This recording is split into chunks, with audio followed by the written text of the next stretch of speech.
Hi friends, Ganavi ಕಿಚನ್ಗೆ ಸ್ವಾಗತ. ಎಲ್ಲರೂ ಹೇಗಿದ್ದೀರಾ? ಚೆನ್ನಾಗಿದ್ದೀರಾ ಅನ್ಕೋತೀನಿ. ಇವತ್ತಿನ ರೆಸಿಪಿ ಟೊಮೊಟೊ ಗೊಜ್ಜು ಹೇಗೆ ಮಾಡೋದು ನೋಡೋಣ ಬನ್ನಿ. ಫ್ರೆಂಡ್ಸ್, ನೀವೇನಾದರೂ ಇದೇ ಫಸ್ಟ್ ಟೈಮ್ ನಮ್ಮ ವಿಡಿಯೋ ನೋಡ್ತಿದ್ರೆ ಪ್ಲೀಸ್ ಸಬ್ಸ್ಕ್ರೈಬ್ ಮಾಡ್ಕೊಂಡು ನೋಡಿ. ನಾವು ಹಾಕೋ ವಿಡಿಯೋ ನೀವೇ ಫಸ್ಟ್ ನೋಡ್ಬೋದು. ಹೇಗೆ ಮಾಡೋದು ನೋಡೋಣ ಬನ್ನಿ. ನಾನಿಲ್ಲಿ ಸ್ಟವ್ ಮೇಲೆ ಒಂದು ಕಡಾಯಿ ಇಟ್ಕೊಂಡಿದ್ದೀನಿ. ಸ್ವಲ್ಪ ಎಣ್ಣೆ ಸೇರಿಸ್ಕೊಂಡಿದ್ದೀನಿ. ಎಣ್ಣೆ ಬಿಸಿ ಆದಮೇಲೆ ಒಂದು ಸ್ವಲ್ಪ ಸಾಸಿವೆ ಸೇರಿಸ್ಕೊತಾ ಇದ್ದೀನಿ. ಸಾಸಿವೆ ಸ್ವಲ್ಪ ಚಟಪಟ ಅಂತ ಸೌಂಡ್ ಬಂದಾದಮೇಲೆ ನಾನಿಲ್ಲಿ ಒಂದು ಸ್ವಲ್ಪ ಕರಿಬೇವಿನ ಸೊಪ್ಪು ಸೇರಿಸ್ಕೊತಾ ಇದ್ದೀನಿ. ನೋಡಿ, ಇವಾಗ ಒಗ್ಗರಣೆ ಮಾಡ್ಕೊಂಡಿದ್ದಾಯಿತು. ನಾನಿಲ್ಲಿ ಒಂದು 8ರಿಂದ 10 ಹಸಿರು ಮೆಣಸಿನ್ಕಾಯಿ ತೊಗೊಂಡಿದ್ದೀನಿ. ಇದನ್ನು ಸಣ್ಣಗೆ ಉದ್ದಕ್ಕೆ ಹೆಚ್ಕೊಂಡಿರೋದು. ಇದನ್ನು ಅಷ್ಟೇ ಒಗ್ಗರಣೆ ಆದಮೇಲೆ ನಾವು ಸೇರಿಸ್ಕೊಬೇಕು ಕಡಾಯಿಗೆ. ಇದನ್ನೊಂದು ಸ್ವಲ್ಪ ಫ್ರೈ ಮಾಡ್ಕೊಂಡಿದ್ದಾದಮೇಲೆ ಈರುಳ್ಳಿ ಸೇರಿಸ್ಕೊತಾ ಇದ್ದೀನಿ. ಒಂದೆರಡು ಈರುಳ್ಳಿ ಸಣ್ಣಗೆ ಉದ್ದಕ್ಕೆ ಹೆಚ್ಕೊಂಡಿರೋದು ಈರುಳ್ಳಿ. ಇವಾಗ ಈರುಳ್ಳಿ ಎಲ್ಲ ಸೇರಿಸ್ಕೊಂಡಿದ್ದಾಯಿತು. ಇದನ್ನು ಅಷ್ಟೇ ಸ್ವಲ್ಪ ಚೆನ್ನಾಗಿ ಫ್ರೈ ಮಾಡ್ಕೊಬೇಕು, ಕಲರ್ ಚೇಂಜ್ ಆಗೋವರೆಗೂ.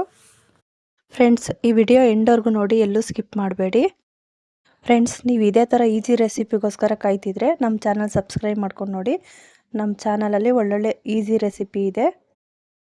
ಈಗ ಸ್ವಲ್ಪ ಉಪ್ಪು ಸೇರಿಸ್ಕೊತಾ ಇದ್ದೀನಿ. ಈಗ ಉಪ್ಪು ಸೇರಿಸ್ಕೊಳ್ಳೋದ್ರಿಂದ ಸ್ವಲ್ಪ ಈರುಳ್ಳಿ ಬೇಗ ಬೇಯುತ್ತೆ ಚೆನ್ನಾಗಿ. ಈಗ ಒಂದ್ಸಲ ನೀಟಾಗಿ ಒಂದ್ಸಲ ಫ್ರೈ ಮಾಡ್ಕೋಬೇಕು. ನೋಡಿ, ಈ ಥರ ಈರುಳ್ಳಿ ಎಲ್ಲ ಫ್ರೈ ಮಾಡ್ಕೊಂಡಿದ್ದಾಯಿತು. ಈರುಳ್ಳಿ ಎಲ್ಲ ಚೆನ್ನಾಗಿ ಬೆಂದಿದೆ. ಈಗ ನಾನಿಲ್ಲಿ ಟೊಮೊಟೊ ಸೇರಿಸ್ಕೊತಾ ಇದ್ದೀನಿ. ಒಂದು 7ರಿಂದ 8 ಟೊಮೊಟೊ ತೊಗೊಂಡಿದ್ದೀನಿ. ಇದನ್ನು ಸಣ್ಣಗೆ ಉದ್ದಕ್ಕೆ ಹೆಚ್ಕೊಂಡಿರೋದು. ಇವಾಗ ಇದನ್ನು ನೀಟಾಗಿ ಫ್ರೈ ಮಾಡ್ಕೊಬೇಕು. ನೋಡಿ, ಈ ಥರ ಸ್ವಲ್ಪ ಚೆನ್ನಾಗಿ ಫ್ರೈ ಮಾಡ್ಕೊಂಡಿದ್ದಾದಮೇಲೆ ನಾನಿಲ್ಲಿ ರುಚಿಗೆ ತಕ್ಕಷ್ಟು ಉಪ್ಪು ಸೇರಿಸ್ಕೊತಾ ಇದ್ದೀನಿ. ಉಪ್ಪು ಸೇರಿಸ್ಕೊಂಡಿದ್ದಾದಮೇಲೆ ನೀಟಾಗಿ ಒಂದ್ಸಲ ಎಲ್ಲ ಮಿಕ್ಸ್ ಮಾಡ್ಕೊಬೇಕು. ನೋಡಿ, ಈ ಥರ ಚೆನ್ನಾಗಿ ಮಿಕ್ಸ್ ಮಾಡ್ಕೊಬೇಕು. ಇದಕ್ಕೆ ನೀರೇನು ಹಾಕೋದು ಬೇಡ. ನಾನಿಲ್ಲಿ ನೀರೇನು ಸೇರಿಸ್ಕೊತಾ ಇಲ್ಲ. ಒಂದು 5 ನಿಮಿಷ ಲಿಡ್ಡು ಕ್ಲೋಸ್ ಮಾಡ್ತಾ ಇದ್ದೀನಿ. ಈ ಥರ ಲಿಡ್ಡು ಕ್ಲೋಸ್ ಮಾಡೋದ್ರಿಂದ ಚೆನ್ನಾಗಿ ಬೇಯುತ್ತೆ. ನೋಡಿ, ಎಷ್ಟು ಸಾಫ್ಟಾಗಿ ಬೆಂದಿದೆ. ಇವಾಗ ಸ್ವಲ್ಪ ಅಡುಗೆ ಅರಿಶಿನ ಹಾಕ್ಕೋತಾ ಇದ್ದೀನಿ. ನೋಡಿ, ಇವಾಗ ಅಡುಗೆ ಅರಿಶಿನ ಹಾಕ್ಕೊಂಡಿದ್ದಾಯಿತು. ಒಂದ್ಸಲ ನೀಟಾಗಿ ಈ ಥರ ಮಿಕ್ಸ್ ಮಾಡ್ಕೊಳ್ಳಿ. ಟೊಮೊಟೊ ನೋಡಿ ಎಷ್ಟು ಸಾಫ್ಟಾಗಿ ಬೆಂದಿದೆ. ನಿಮಗೆ ನೀರು ಬೇಕಾದರೂ ಸ್ವಲ್ಪ ಸೇರಿಸ್ಕೋಬೋದು. ನಾನು ನೀರೇನೂ ಸೇರಿಸ್ಕೊಂಡಿಲ್ಲ.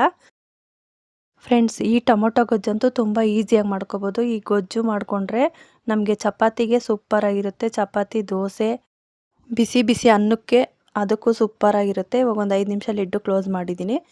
ನೋಡಿ, ಇನ್ನೂ ಸಾಫ್ಟಾಗಿ ಚೆನ್ನಾಗಿ ಬೆಂದಿದೆ. ನೋಡಿ, ಇವಾಗ ಟೊಮೊಟೊ ಗೊಜ್ಜು ರೆಡಿ. ನಾನಿಲ್ಲಿ ಲಾಸ್ಟಲ್ಲಿ ಸ್ವಲ್ಪ ಕೊತ್ತಂಬರಿ ಸೊಪ್ಪು ಸೇರಿಸ್ಕೊತಾ ಇದ್ದೀನಿ.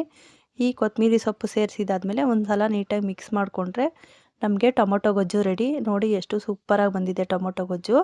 ನೀವು ಒಂದು ಸಲ ಟ್ರೈ ಮಾಡಿ ಹೇಗೆ ಬಂತು ಅಂತ ಕಮೆಂಟ್ ಮಾಡಿ. ಫ್ರೆಂಡ್ಸ್, ನೀವು ಉಪ್ಪು ಒಂದು ಸಲ ಈ ಟೈಮಲ್ಲಿ ಚೆಕ್ ಮಾಡ್ಕೋಬೋದು.